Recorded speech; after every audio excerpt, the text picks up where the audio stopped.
welcome back to my channel. My name is Karina and I am an SLPA who makes speech videos for other SLPAs, but from time to time I do share some mommy content as well. Now I do have an 18-month-old baby boy. His name is Rio and we are raising him to be bilingual. So we are teaching him both English and Spanish. Now, personally, I was raised with Spanish as my very first language.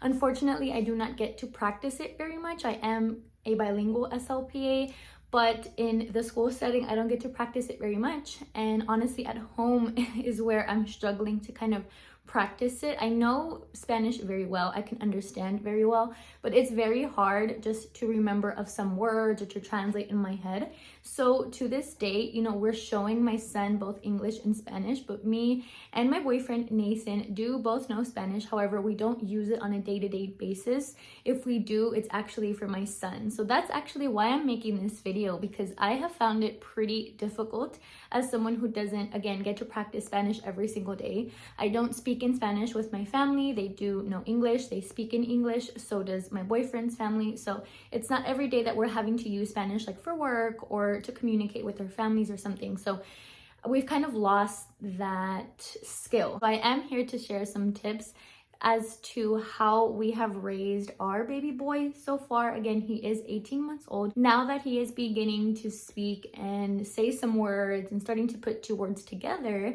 I think it's important that we keep emphasizing Spanish and Spanish and Spanish at home, because I know that later when he does go to school or when he interacts with more kids, he will naturally learn English, right? That's kind of the reality that we know will happen. So we're kind of forced to practice more and more Spanish at home. My very first tip is for you to begin whatever language you are trying to teach your baby the second that you can. Literally, the second you are at the hospital with them, the second you bring them home, whatever that may be to you, start as early as you can. Because a lot of people tend to think, oh, they're in the toddler stage. And a lot of people know that before age 3, is when you're going to learn all this language. They're literally baby geniuses, right? They're taking in everything around them. So if you begin the second they are home, the second you are holding them and speaking to them, they will learn this language a lot faster.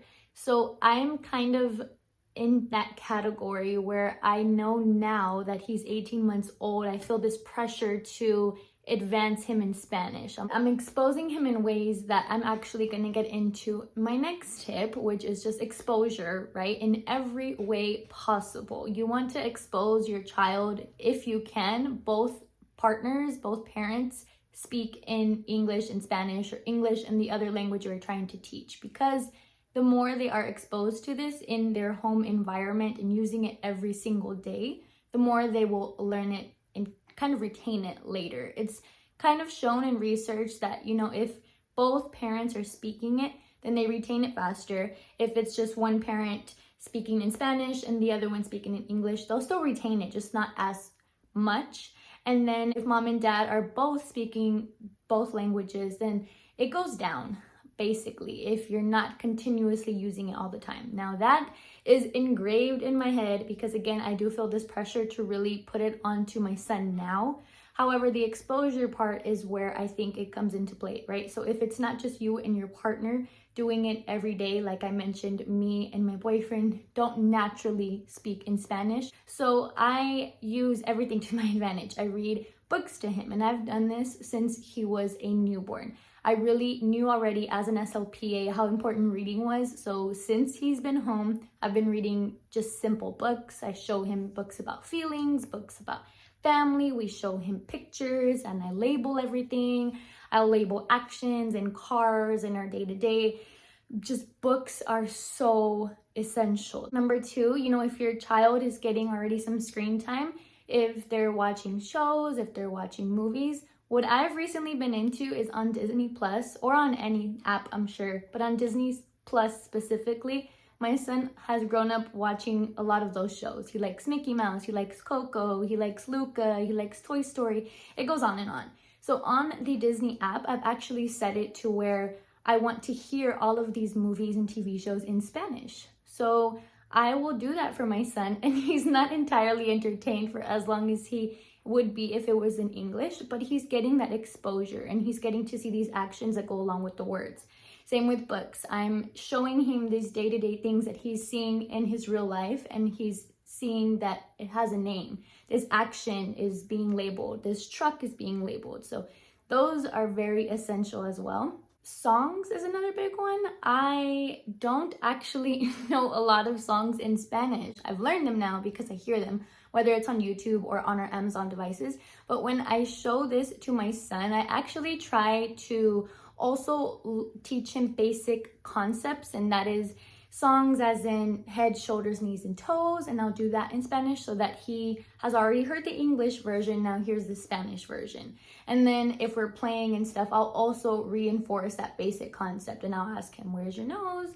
Show me ears, mommy's mouth, mommy's eyes, and then I'll label them in Spanish. And also another component to it is with his environment, not just at home, but when we have family come over and stuff, they model very rich language in Spanish. They are able to communicate with him and show him different things. So I think that's another thing that really becomes important when you're trying to teach your child or your toddler to be bilingual. Same for following directions. I feel like he has a good grasp on, for example, maybe throwing something away, bringing his plate. So now I'm starting to model that in Spanish, and I think that's working out.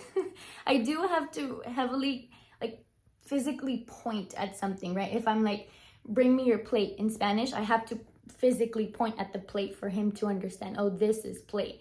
So I'm already seeing the effects of him only getting English about the first year of his life, but it's okay. So I already touched on body parts. I touched on following simple directions. The next one that I do consider a basic concept, and I still teach my son, are animals. So he has so many books, and I luckily was able to find one in Spanish about animals on Amazon maybe a year ago now. And he has a basic grasp on the animals and their names, and then he'll listen to songs that label the animals. He'll watch YouTube videos that label the animals in Spanish. So now I was actually super excited. A few weeks ago, we went to the zoo, and he was gifted a big ol', gift of animals. And he got this little toy play set, and it has a giraffe, it has an elephant, a monkey, all these things.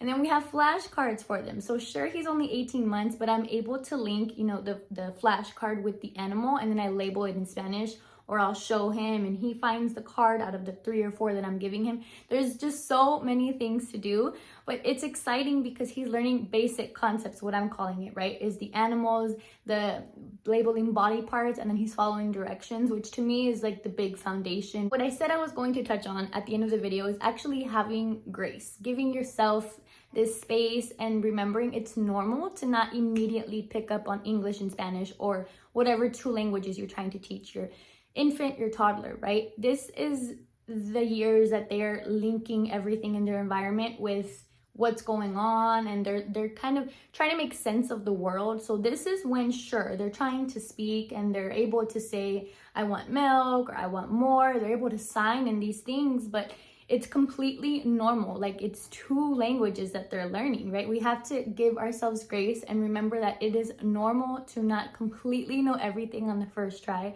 to not completely get it right with both languages. It's a lot to take in. So I just keep reminding myself I am doing my best. Like I mentioned at the beginning of this video, it's been kind of this pressure lately on myself. It's no one else telling me you have to teach him Spanish or anything. It's just my sort of mind going in circles and thinking, oh my gosh, she has to learn it now. But I have to keep reminding myself it is okay. I am doing my best. It's normal, once again, for him to not get it right away. As long as I know I am doing my part and everything that I can at home, I know it is okay. Kind of wrap up this video, I want to remind you guys of the things we talked about. So number 1 was to begin as early as possible. It does not have to wait until they are toddlers, until they are already starting to babble. They can learn immediately. And the second thing was just exposure. Find different ways that you can expose them to both languages. So many ways to do this. You can have mom and dad speaking one language, or mom speak one language, dad speak another, both of you speaking both languages. Another way is to sing lots of songs and teach them basic concepts. And the third way would be with some books. So the exposure is a huge thing. The very last thing was to have grace and give yourself time, give yourself space. Don't put too much pressure on yourself. It's okay for them to not get it right the first time. That is all that I have for y'all today. I hope you found this video helpful. If you did, make sure to give my video a like and subscribe to my channel. It will mean so much to me. And I will catch you in my next one. Bye.